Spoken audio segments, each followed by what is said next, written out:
मैं आपको ये बता देता हूं कि किसानों से जुड़े इन 3 बिल्स में क्या कहा गया है। एक बिल किसानों को फसल बेचने के ऑप्शंस के बारे में है। अभी जो सिस्टम है उसके हिसाब से किसान अपनी फसल को दूसरे राज्यों में जाकर नहीं बेच सकते और उसे मंडी में ही अपनी फसल बेचनी होती है और बिचौलिए इसका भरपूर फायदा उठाते हैं। यह अब तक होता रहा है। अब सरकार जो नया बिल लाई है उसमें किसान देश में कहीं भी और किसी को भी अपनी फसल बेच सकेंगे। विरोधी दलों का इल्जाम है कि इस तरह से एपीएमसी यानी मंडियां खत्म हो जाएंगी। मंडियां खत्म हुई तो किसानों को मिनिमम सपोर्ट प्राइस एमएसपी नहीं मिलेगा। इसके बाद किसान व्यापारियों को गुलाम हो जाएंगे। व्यापारी मनमानी कीमत पर फसल खरीदेंगे और किसानों को मजबूरी में उसी दाम पर फसल बेचनी पड़ेगी। लेकिन आज नरेंद्र मोदी ने साफ साफ कहा यह सब झूठ है, बेकार की बातें हैं। एमएसपी जारी है और जारी रहेगी, इसमें किसी तरह का बदलाव नहीं होगा। किसान के पास 2 ऑप्शन होंगे, वो चाहे तो मंडी में अपनी फसल बेचे। अगर कोई व्यापारी उसे पैसा देता है तो व्यापारी को फसल बेच दे, इसमें किसान को तो फायदा होगा। अब ये दुष्प्रचार किया जा रहा है कि सरकार के द्वारा किसानों को एमएसपी का लाभ नहीं दिया जाएगा। ये भी मनगढ़ंत बातें कही जा रही हैं कि किसानों से धान, गेहूं इत्यादि की खरीद सरकार द्वारा नहीं की जाएगी। ये सरासर झूठ है, गलत है, किसानों के साथ धोखा है।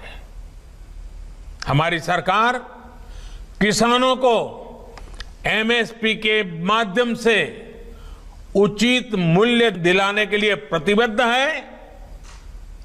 पहले भी थे, आज भी हैं, आगे भी रहेंगे। अब मैं आपको एक और कंफ्यूजन के बारे में बताता हूं।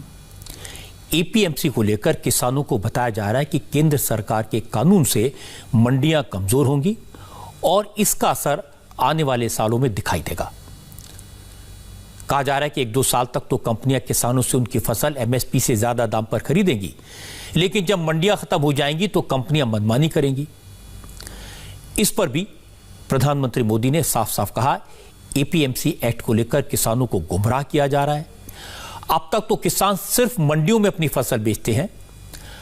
अब किसानों को जहां सही दाम मिलेगा वहां अपनी फसल बेचने की आजादी होगी। इससे किसानों को ज्यादा दाम मिलेंगे, फायदा होगा। सरकारी खरीद भी पहले की तरह जारी रहेगी।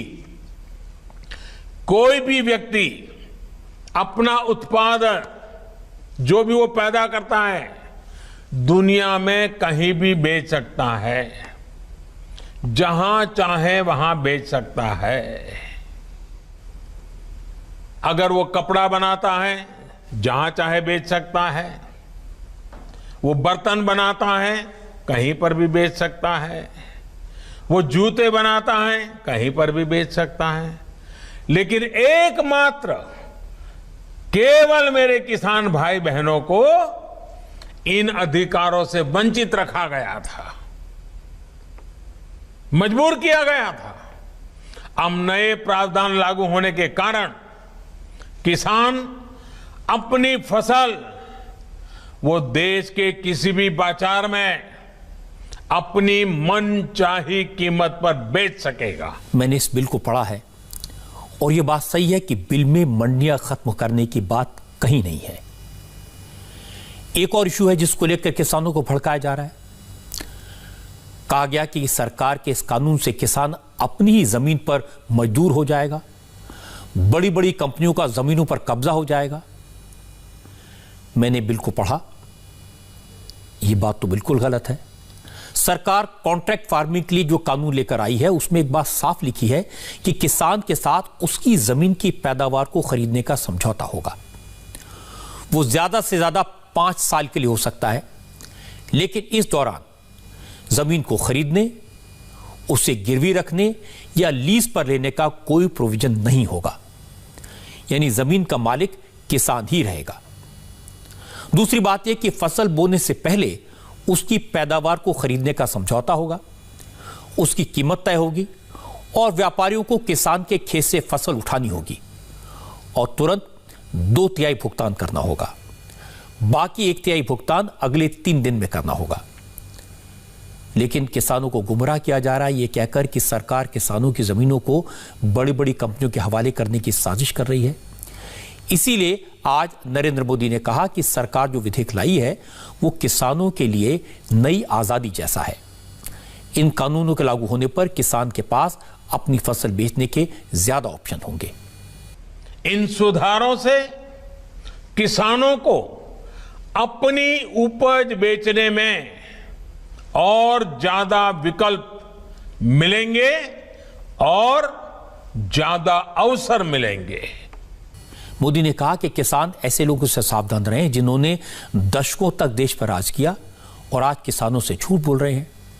मोदी ने कहा कि विपक्षी दल बिचौलियों के साथ खड़े हैं और किसानों को लूटने वालों को बचा रहे हैं।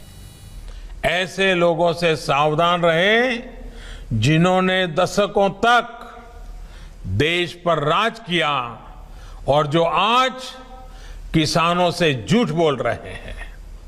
वो लोग किसानों की रक्षा का ढिंढोरा पीट रहे हैं, लेकिन दरअसल वे किसानों को अनेक बंधनों में जकड़कर रखना चाहते हैं।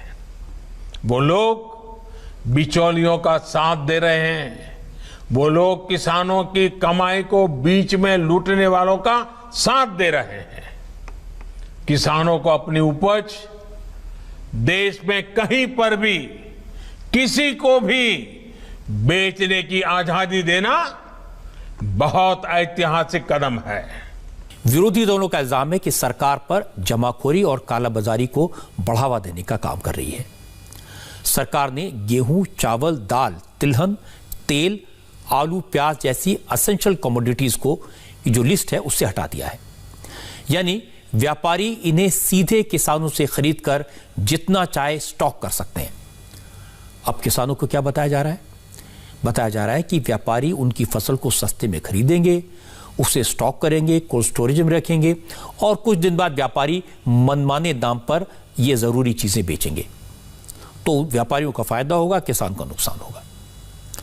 लेकिन सरकार का तर्क है कि जब बम्पर फसल होती है तो किसानों को उपज की सही कीमत नहीं मिलती, उन्हें औने पौने दाम पर अपनी फसल बेचनी पड़ती है क्योंकि किसान के पास स्टोरेज का इंफ्रास्ट्रक्चर नहीं है। कई बार अनाज और खासतौर से फल और सब्जियां ये सड़ जाती हैं।